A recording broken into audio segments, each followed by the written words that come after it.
All right, folks, we're back. Yeah, we are.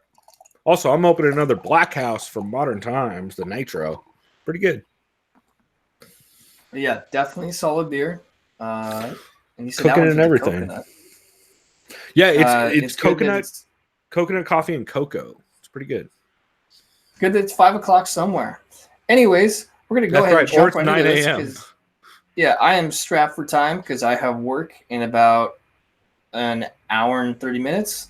I mean, I just need to make sure you know how that is with work. You don't want to be pushing it. Right. This card is in Minneapolis, in Minnesota, if you want to call it that. UFC on ESPN 3, and Ngannou versus Dos Santos.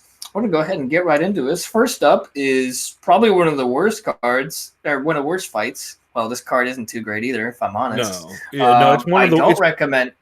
I maybe one of recommend the. you go and eat or drink during this fight. Yeah. Don't watch it unless you like seeing grown ass man babies just not fight well.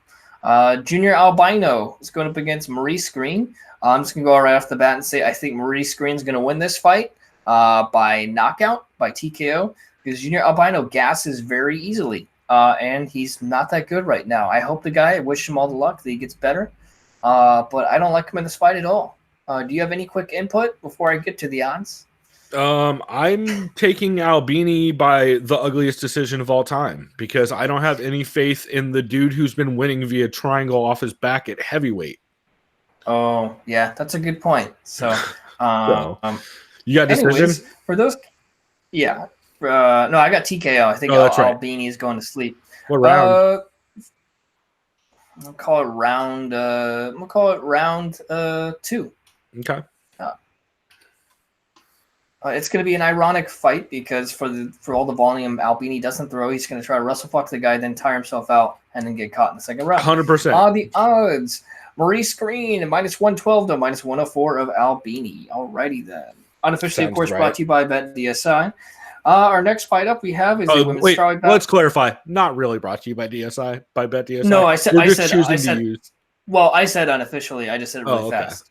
Gotcha. Yeah, sorry. I said unofficially, but it sounded like you probably thought it. No, I definitely didn't say officially. You're definitely not. Yeah. Fuck sponsors. No. Yeah. Next fight, women's tri belt, Emily Whitmire going up against Amanda Ribas. I'll let you take this away because I know who Emily Whitmire is. I've seen her fight, but you said you watched one Ribas fight, so I'll let you give your thoughts, and I'm probably just going to agree with you. I put on the Amanda Ribas fight that she had back at what Brazilian promotion was that? Max Fight 18. I put on that fight. It lasted 2 rounds. I did not watch more than a couple minutes of the first round. She hasn't fought since 2016 since she's been out because of a USADA violation before, like when she first got signed. I'm taking Emily Whitmire. Juicy Brazilian.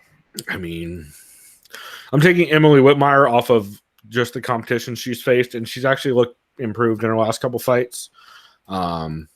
But that's what I was kind of leaning anyways, because I know she's fought some names. Yeah, I'm probably taking her by decision. I have the same exact pick. Let's see what the guys on Best Fight Odds think, or our unofficial sponsor. I was going to say, you for sure got to stop saying their name every single fight. Yeah. All right. I'll just say the odds. That's all I'm going to start saying. -169 in favor of Whitmer to a +144 of Ribas. Yeah. Checks out. This next fight we have is interesting to say the least. We got some names in this next fight, and not recognizable. I believe this is heavyweight. I don't know. Excuse me for butchering this guy's name. Dalcha Lunguambula. Sure. Lunguambula going up against Daquan Townsend. Yeah, I think I'm going with Townsend just because I think on half the battle they were talking about this guy. And they said okay, so he has some wins by guillotine. Oh, this is it's his UFC debut before he was in Total Warrior Combat. His opponent, whose name that I don't know how to say. Okay, so it's his UFC debut too. Yep. 2 debuts. Dalcha was fighting in South Africa at EFC, and EFC is like a wasn't he weird the champion promotion. guy? Yeah, he looked pretty good there. Oh. He is 9-1, but then again, he's 9-1, and he's facing a dude who's fucking 21-8, and an American. So I have no idea what this fight's gonna look like. Plus, I think I'm gonna go with the champion guy, the Dalcha guy. Dalcha. No logic at all. I'm just gonna go with him, and since heavyweight, he's probably gonna win by knockout. Yeah, I mean that is a very reasonable pick. I'm gonna take. I guess I'll take Daquan via sub. I don't feel good about it. What round do you have, Dalcha? I always go round 2 usually. If it's not a first round knockout, it's usually second round, because third round it's because someone gasses or they just quit. Yeah, I'm gonna take Daquan sub in the second. But I don't. It's heavyweight. So wow, these odds are something. But then again, we have no fucking clue. So the odds, Dalcha is a -333 to a +250. Yeah, I kind of expected that. People are pretty high on Dalcha. It's just, man, when you're coming from EFC and you got a whole bunch of knockout wins and a couple decisions, and your one loss is by choke, and the guy you're fighting has multiple guillotine wins, and they're American.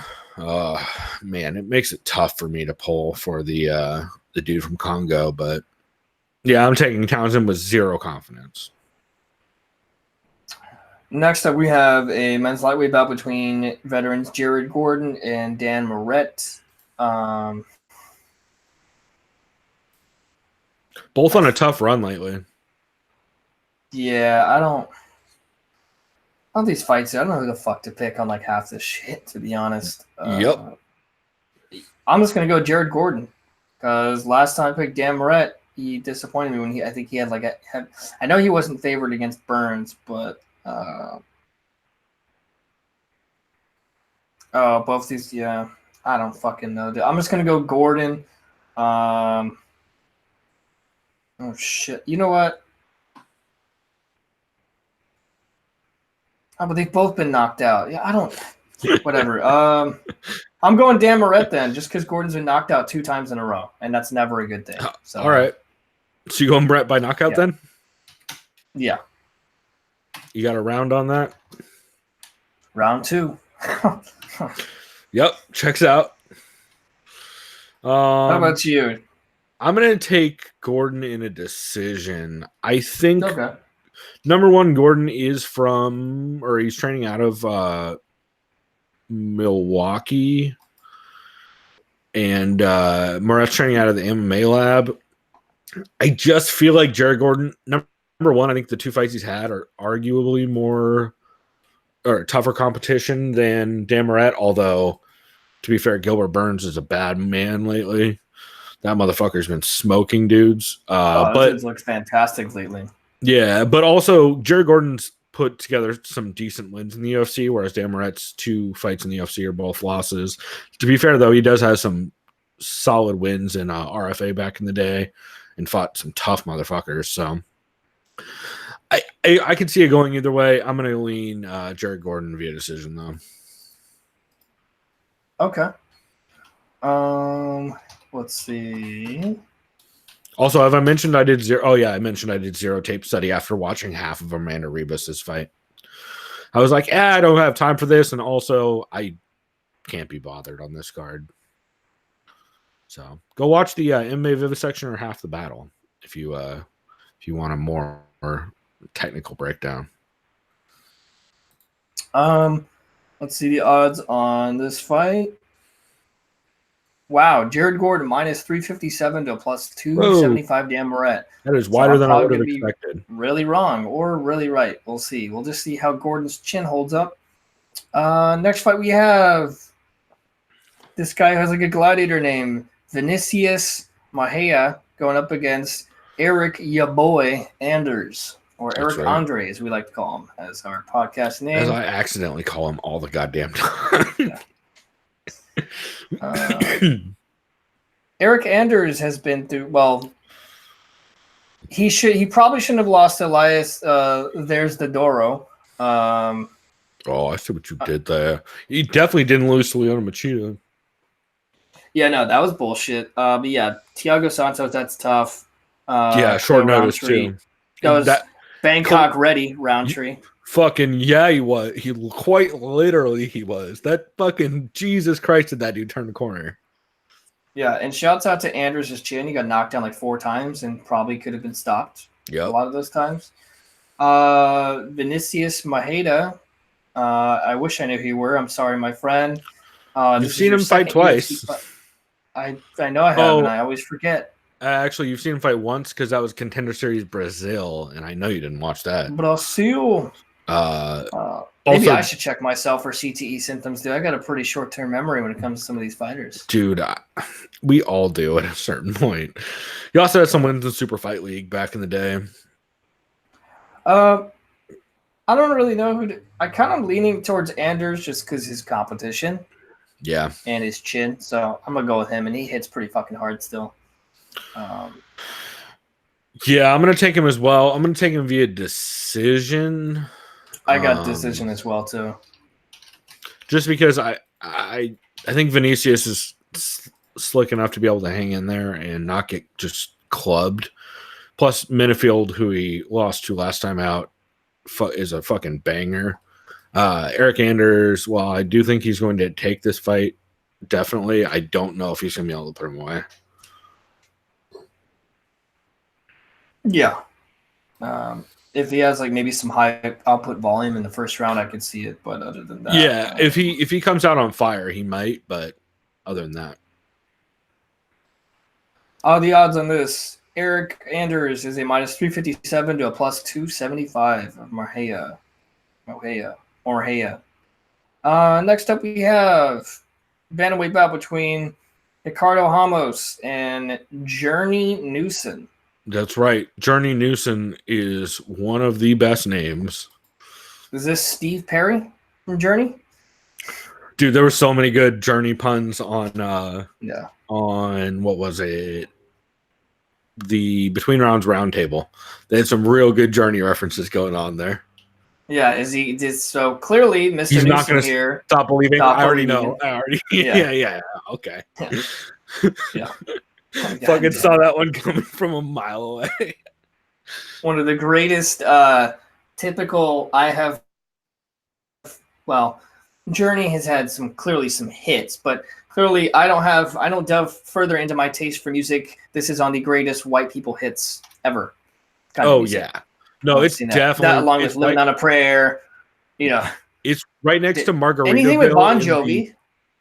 Yeah.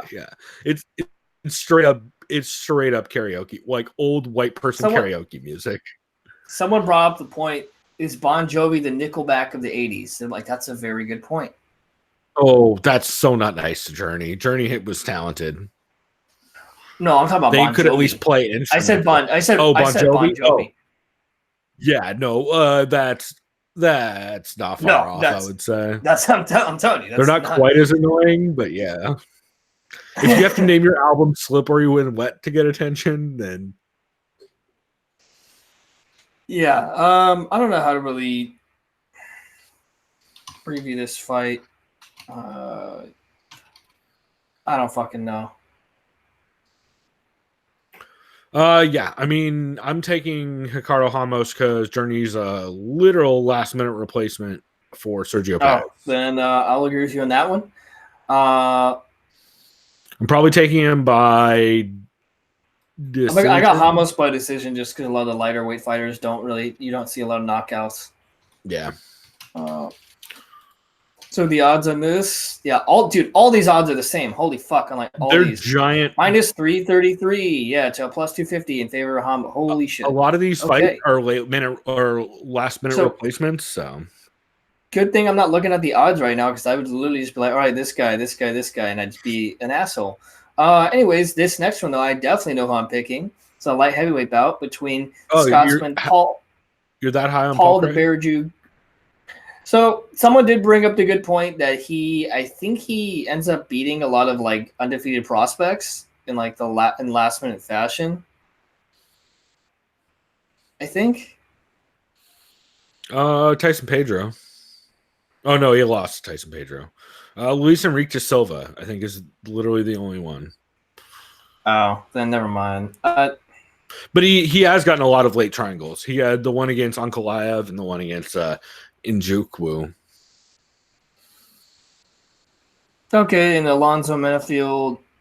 Nah, I still got Menafield. I remember this guy had really nasty ground and pound. But yeah, so I got Menafield in this. I know he has to watch out for Craig's triangle because he's good at that off his back. I know Craig's a little bit. He's significantly taller, I think. I don't know from the weight, but I would assume he's long legs. Big. Yeah. Yeah. I don't know. I still like Menafield.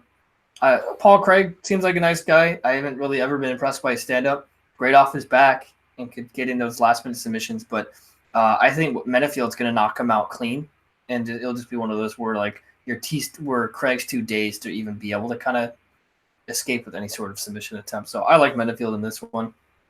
Knock. You know what? I'm gonna go round 1. Yep. Fuck it. I got the same thing. I think it might be TKO because I think he probably clips him and swarms him. But yeah, I think Paul Craig, to win those last couple fights that he won by triangle, he had to eat a bunch of fucking shots. And I think if he has to eat a bunch of shots against a dude like Menafield, who is accurate and throws heaters, I think it's gonna be a problem. And the odds are Menafield is the favorite at a -278 to a +225. This is a pretty fucking one-sided ass card. This next fight should be pretty fucking entertaining, though. We got a lightweight bout between Drew Dober and Marco Polo Reyes. Yeah, this is my fight of the night contender. I'll let you break this down. This is my fight of the night contender. This and Maya versus Martin. So this is actually where the card starts getting really solid. That last fight is actually probably where it starts getting really solid. So Drew Dober has been looking really good. He looked real good against Beneil Dariush. People forget up until he got caught with that arm bar, but he was lighting Beneil Dariush up for a big portion of that fight and rocking him pretty bad. Before that, he had the wins over John Tuck, Camacho, and Berkman. I mean, his last 2 losses are to OAM and Beneil, which, by the way, did you see OAM's post with GSP doing the fucking the high five? I think I saw GSP post something and then tag him in it, but I don't think I. It's really good. You should check it out. I gotta check it out though. It's very funny. I forget the movie, the Hogan movie that it's referencing, but it's really fucking over the top, maybe something like that, or Schwarzenegger movie. What am I saying? Maybe it was that Commando one that. I know Schwarzenegger. They do the fucking. They do that. Oh. You know, like the epic. That's Predator, dude. Oh, thank you. I can never. Yeah, Dylan, you son of a bitch. Exactly. Have you pushing too many pencils? Exactly. OAM and GSP do that. Yeah. That's fucking great. Beautiful. Yeah, fucking him and Carl Weathers, is just thank you. Juiced to the gills because he was fresh off playing Apollo Creed. Carl Weathers. Wait, you take that, you add some carrots. That's a stew, baby. God, every time I think of Carl Weathers, besides him being a San Diego State alum, great football player for San Diego State, he was. I also remember him when he had those great cameos on Arrested Development. Yeah, as Tobias's acting teacher. It's my favorite. So good. Fucking David Cross is so funny in that show, and Carl Weathers plays Carl Weathers so goddamn well. Anyway. So back to this, Drew Dober versus Polo Reyes. Polo Reyes is coming off of the loss against Damir Hadzovic. Before that, he had the suspension from USADA after the win over Matt Frivola, and he had a loss to James Vick. Damir Hadzovic and James Vick are not bad losses. Dude has been very competitive. Dude's a brawler. He will just straight up go to war with motherfuckers. But the problem I have with Polo Reyes is I am convinced Polo Reyes is going to eat a lot of shots in this fight because he winds up and throws wide a lot. He's mostly throws like wild ass hooks and shit, and especially in the Dung Young Ma fight where they just straight up went to war, brawling. One of the best fights of all time. I can't believe that was 2016. Jesus Christ. Hey, actually, I think that was one of the first cards we covered on this show. But man, it's I just don't see a way where Polo Reyes doesn't get clipped consistently with straight shots. And so I'm going to take Drew Dober via probably TKO in the second, I want to say. Just off of straight shots and volume. I'm going to go with with the hot hand, Drew Dober. I like going with people in momentum. I like Reyes' chances, though, but Dober's been looking pretty damn good. Yeah, even in his loss, he looks very good. So I'll stick with that. For those you got on that? I think I'm gonna go decision. I don't know. I think Reyes will kind of stick. He'll be able to survive. For the most part, he'll be able to hang in there. The odds, like all these odds so far, Dober is a minus 357 to a plus 287. Wow, I think that's way too wide. Yeah, it's too wide. Like Polo Reyes will brawl and Drew Dober will get caught with counters. I just think he's going to be able to snipe out enough straight shots to put volume on and give him problems. This next fight is pretty interesting. We have Vince from Hell Pichel going up against prospect Roosevelt Go-Getter Roberts. Last time we saw Vince Pichel.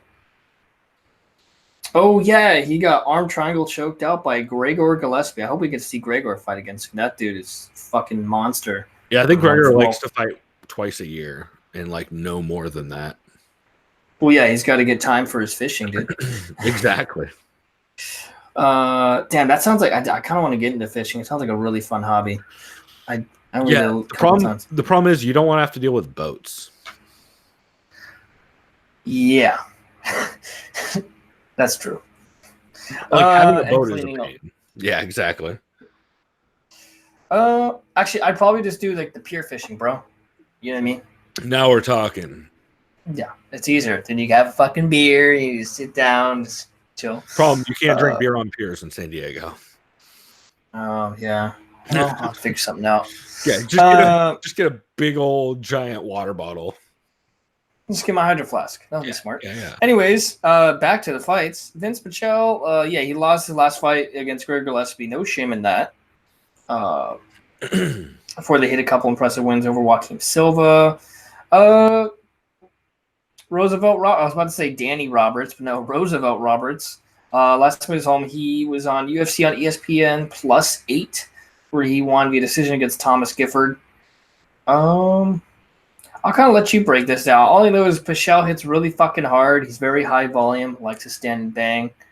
How would you describe Roberts? Dude, like I said, I have short-term memory, man. I've seen this guy, but I always forget. Yeah. Roberts has looked good. I just don't. I think I just have more faith in Roberts than I do for Vince at this point in their careers. To be fair to Vince Pichel, his last 3 losses, actually his only professional losses, are to Ally Quinta, Rusam Habalov, and Gregor Gillespie, which, god damn, no shame in that. Slam Master Rusam put him on his dome, and then Ally Quinta on The Ultimate Fighter in 2012, and then Gregor Gillespie this year. The problem is I think this is going to a decision, and I think if it does go to decision, I think Roosevelt Roberts probably, just being the younger fighter and being a little bit more athletic, is probably going to have the advantage. Vince Pichel is absolutely a bad man, though, and if he comes out on fire and at all sees blood in this fight, I think he could probably get a finish. I'm going to take Roosevelt Roberts via decision to win probably 2 or 3 rounds. A 29-28, but I'm not confident either way in this fight. But I'm definitely leaning Roberts via decision. I'm just gonna go ahead and agree with you on that one. To be honest, I could see Pichel catching Pichel could catch a lot of fighters, but I'm gonna go with the young prospect, who's where all things are looking for up for him right now. So we shall see. Yeah, Dana's real high on him too. And I'm going to go with, I think, decision. I think this will be one of those where you just kind of, not point fighting, but just kind of all around, just kind of nothing too crazy. Don't want to take too many risks. Yeah. The odds on that, Minus 278 for Roberts to plus 232 for Pichel. This next fight, I've been going back and forth who I think is going to win. We got veteran Damian Maia at this is a welterweight bout going up against Tony Martin or Anthony Rocco Martin, whatever the fuck he's going by nowadays. Damian Maia was going through a rough patch against, wrestlers. That's his weakness, his kryptonite, whatever you want to call it. His last fight, though, he looked good against Lyman Good. Got that rear naked choke. And we should mention the most elite wrestlers around. Yeah, Kamaru Usman, Colby Covington, Tyron Woodley. There you go. Like those are championship level wrestlers. Yeah. Anthony Rocco Martin has looked really good lately, though. He won a decision his last fight against Sergio Moraes, which was just this past March. He submitted Jake Matthews via anaconda choke. He knocked out jiu-jitsu guy Ryan LaFleur.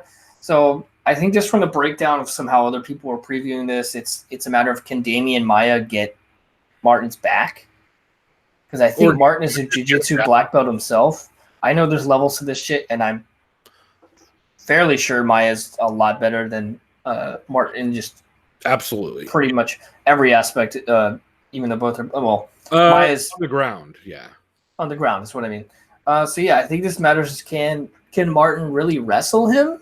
But I think it mostly comes down to can he stuff Maia's takedowns and just keep it on the feet? Because I'm sure he'll have way better striking. Yeah. I think I'm gonna lean Martin on this one. I feel like just the game. Yes, his wrestling is probably nowhere near the level of the last three wrestlers Maia fought, but I think if he just gets to the scrambles and just gets that wizard, just those underhooks in, I think he's just going to be able to just pitter-patter and just hit him with the jab across. And because Maia's guard is not good with just taking those jabs. He just kind of just stiff, flat-footed, just kind of hits back and just keeps taking punches. Yeah, he definitely shells up. So yeah, I got Martin. I got him via decision. It's a 3-round fight. I could see that. I 100% have Damian Maia via sub in the first. Okay. Could be second. I'm going to take first. I was thinking, I was thinking, he probably gets his back against Benson and sinks in, but I don't know. Well, and the main reason I'm taking Maia is because Sergio Moraes got Anthony Rocco Martin down and didn't do a goddamn thing. He just laid. Oh, then okay. I'm not going to be a bitch and change my pick, though, because that sounds more logical, but... I mean, to be fair, I think Rocco Martin is way better on the feet and has looked pretty goddamn incredible lately on the feet compared to earlier in his career. Like, he's made vast improvements. Also, he looked super fucking good against who was it? Jake Matthews. He looked fucking great against Jake Matthews. The way he was held down by, and I think honestly could have been finished by Sergio Moraes if Sergio Moraes would have just done anything. Makes me very nervous for him in this fight. And I think Damian Maia is too goddamn slick on the ground. And I think he's probably going to hit that same exact fucking takedown he always does, where he'll go for a single leg. If he can't get the single leg, he'll pull guard, work for the sweep, or to take the back from with the underhook and just work from there. I think if he does get Rocco Martin down, he probably catches a head and arm or gets the back and gets the choke. I think it's going to be very. If Anthony Rocco Martin can essentially recreate the same thing Tyron Woodley and Colby Covington and Kamaru, or not even Kamaru, because Kamaru gave up his back. I think if Martin does that, he's fucked. But I think it's a very, very. This is a big turning point in Anthony Rocco Martin's career. And while he's young and he can always improve, if he gets this win over Damian Maia, that's going to rocket him into the top contender conversation for this division. So I like that. I like the breakdown. And did I say the odds? Not yet, right? Not yet. I would assume Maia's a slight favorite, but not much. Maia is a minus 175 to plus 152. I was going to say I like that. Minus 150, so that sounds about not too bad. This next fight, men's flyweight bout. Do we call it a Oh, they already fought? Oh, yeah. They fought back in the day. Oh, wow. Okay. Well, anyways, that was 6 years ago. Literally. Jussier Formiga is going to be against Joseph Benavidez. I am without hesitation picking Jussier Formiga in this one. Really? Yeah, I like what he's done a lot more than Benavidez. Benavidez was coming off that knee injury, I know, and that was when after he fought Cejudo and then he lost to Pettis. His striking looked really bad and tentative. However, I'm not calling it an issue with Benavidez.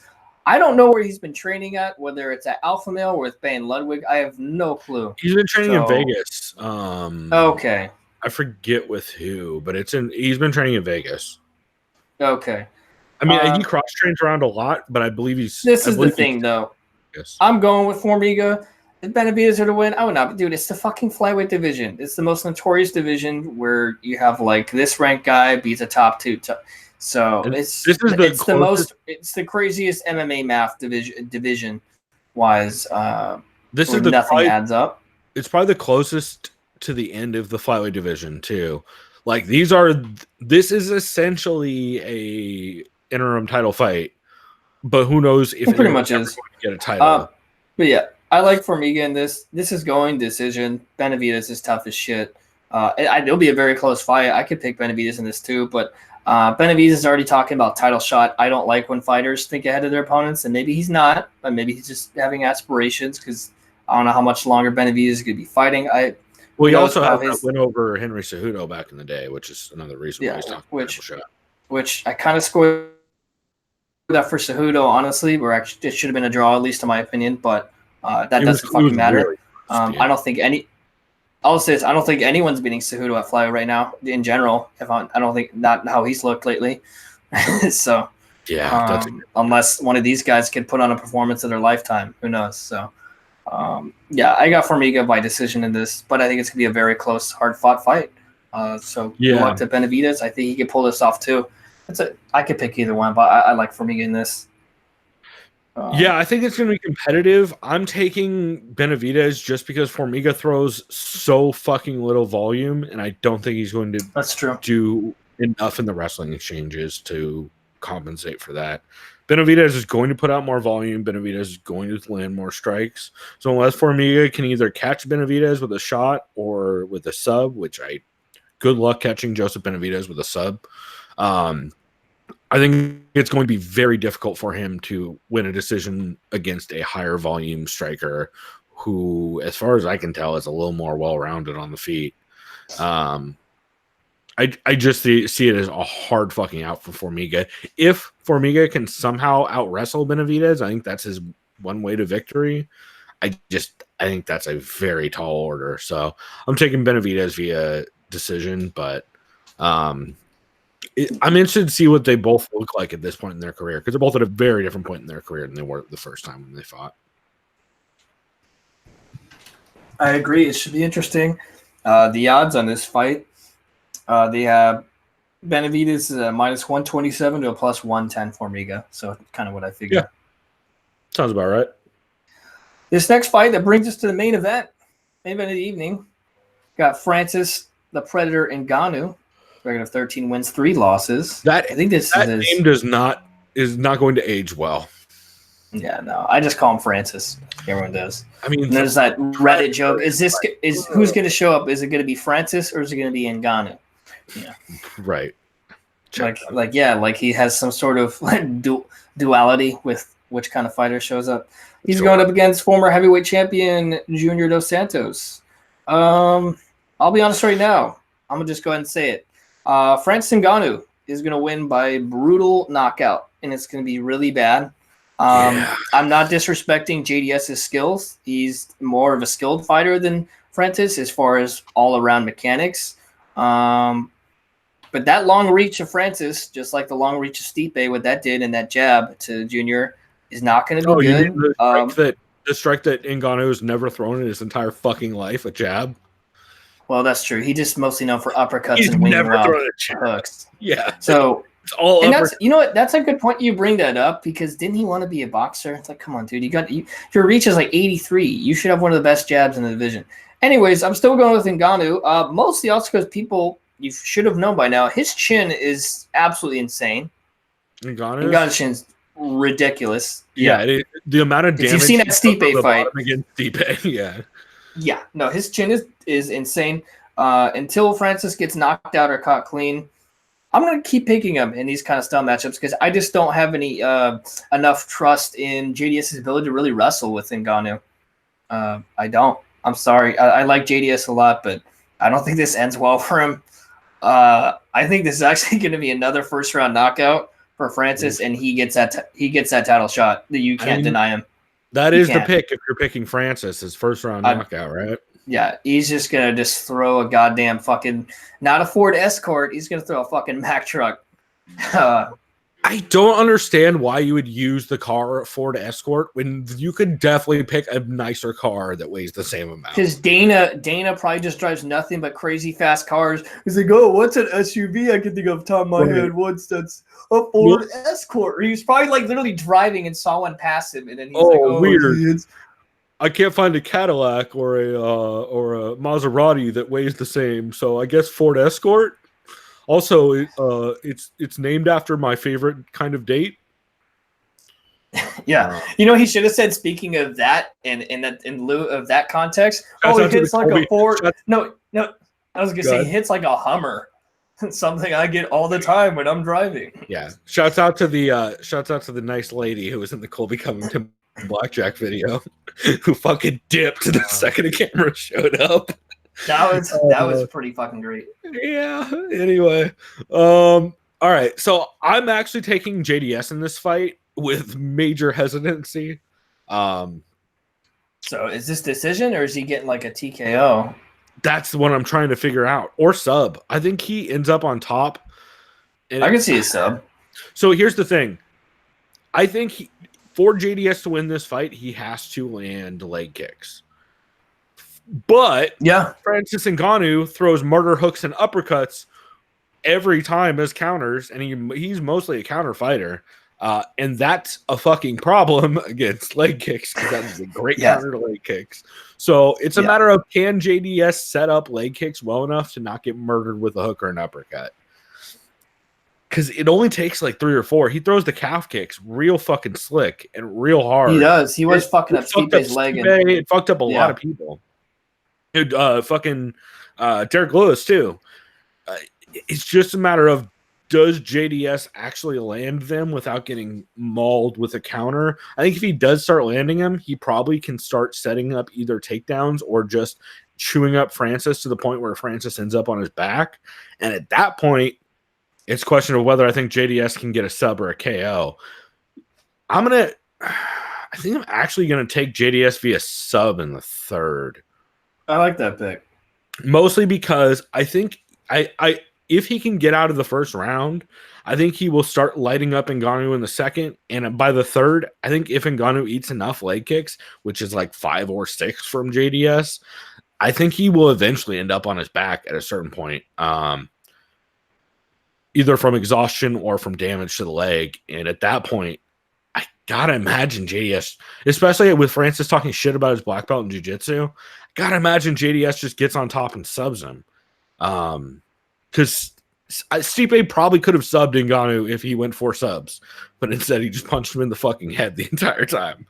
So, I don't know. I guess I'm taking JDS via sub in the third, probably RNC. But God, that first round is real scary. Actually, first 2 rounds, really. So, I don't know. I'm taking JDS, but with hesitancy like a motherfucker. And the odds are crazy.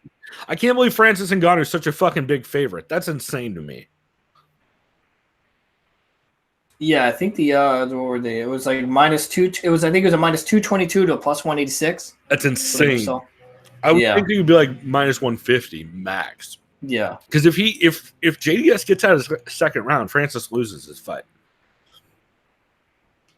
I think so. But that's also a tall order getting out of the second round. Especially, I just think if JDS, as long as JDS doesn't get countered over the top on a jab or countered when throwing a leg kick, I think he totally takes this. But Francis Ngannou is pretty good at fucking countering people. So, should be interesting. I'm feeling way less negative about this card, now that we've actually gone through it, thanks to the main card. The fucking prelims. Boy, are there some one-sided matchups. But the main card is totally manageable. Yeah, and let's see, what time is this card at again? Like 6 p.m. Pacific. I think prelims start at 3. I mean, I'll be up. I'm about to go to work right now, so we'll see. I can't really have my phone. I don't know. I'll try to have it on. And fuck, why is it on? It's because we have ESPN Plus at the brewery, man. So that's why, like, I'm gonna be up. Oh, and I'll be working every Saturday night. Spoiler alert, guys! Chris works at a brewery. Oh, now. I mean, allegedly. Yeah, sorry, but we have it allegedly at my work. Yeah. Well, I'll just never say which one I work at. No, obviously. It's a brewery in San Diego. Right? Good luck narrowing it down. Yeah, fucking 500. It's not like it's a big deal. Who gives a fuck? But yeah, no. But we have it at my work. We have ESPN Plus, so I'll be able to catch all the fights while I'm working because I'll be working Saturday nights. So, yeah, if you know me personally, hit me up. Come in for a beer. There you go. Yeah, man. So, yeah, but yeah, no, tonight's card's on ESPN. I don't think we have cable set up. I'll figure out a way through certain methods to catch the main event tonight. There you go. So, yeah. Cool, man. Well, we will go ahead and wrap this here since I know you got to take off for work. But you guys can always find us, thesoundofviolence.com, which is our janky-ass website that I promise I will fucking redo one of these days. You can also please hit us up on Twitter, TSOVPod. Let us know what MMA podcast we're sleeping on. There's always a podcast that we haven't heard of, and bring it up. Let us know, because we're always looking for new ones.